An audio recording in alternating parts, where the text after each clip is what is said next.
and welcome to our Christ the Redeemer midweek update. Just a couple of things to go through this week. First of all, I wanted to just remind everybody that Children's Church has started. We started it last Sunday. We had a great start. A bunch of kids signed up, and they came in and got stickers on them in the morning because they were registered. You need to register your kids for it. And then we're able to go down during the service and have a wonderful spaced out. They divided the room into grids, so the kids were all sitting in their square, and everything went really well.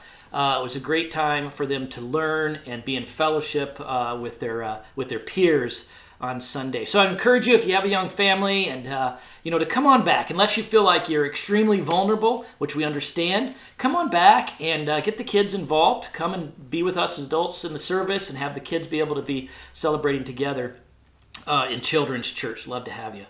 And that's going to be, I should say, it's the second and fourth Sunday of the month. The second thing that I want to say is this Sunday we are going to be celebrating the Lord's table. We're going to be having communion together. We haven't been able to because of the COVID restrictions on eating together, but we've come up with a solution, which I'll be talking about in a minute. But we are able to celebrate together, and I want to address a couple things. One is that even though we haven't been able to do the Lord's table or have communion for a while, I want you to know that it's okay. Some kind of wonder is are we doing something wrong? Are we sinning and not celebrating the table together? No, we're not. What you need to understand is that when the Lord instituted the celebration of the table, he did that with his disciples when they were celebrating. What celebration was it? It was the Passover celebration, right?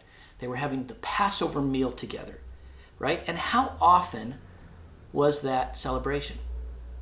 Well, that was once a year. It was annually. So Christ took this annual celebration and he took it over. He said this sacrifice of the lamb that went over the doorposts and the wine, this was a celebration of God delivering Israel. And now he said, take this celebration and make it about me, my body and my blood, the sacrifice for you. So it was an annual celebration. In fact, in 1 Corinthians 11:25, when he says, do this as often as you drink this, as often as they celebrated that, they were to do that in remembrance of him. That was annually, once a year. Now, we do it a lot more than that now because it's a wonderful celebration to remember what our Lord has done for us. But we only, in a sense, are required to do it annually. So we get the privilege now of getting back to it. Let me explain.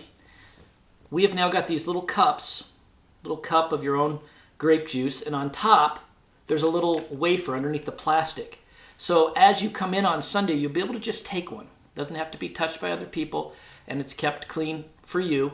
And then you can partake yourself without having to, pass things along, so that we can celebrate the Lord's table together. And we're going to be able to begin doing that. That'll happen this Sunday. I want to say, if you're at home and you're watching and you can't come along, celebrate with us. You can get a piece of bread at home and a little cup of drink, so that together you can celebrate with us. So looking forward to that this Sunday. Now, I should say, in line with that, we are having our Care and Share offering, which we usually have on our Communion Sundays. Now, we used to have the offering pass the bag at that time. Not going to be able to do that.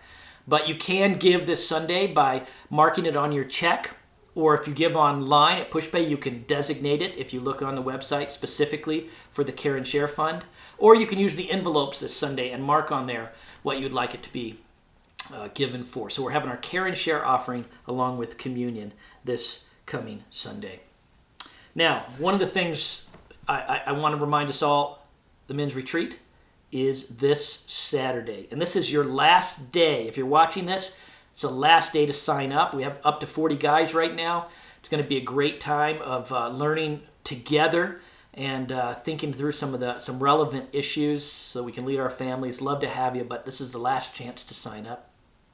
And finally, I want to remind us of our Thanksgiving Eve service.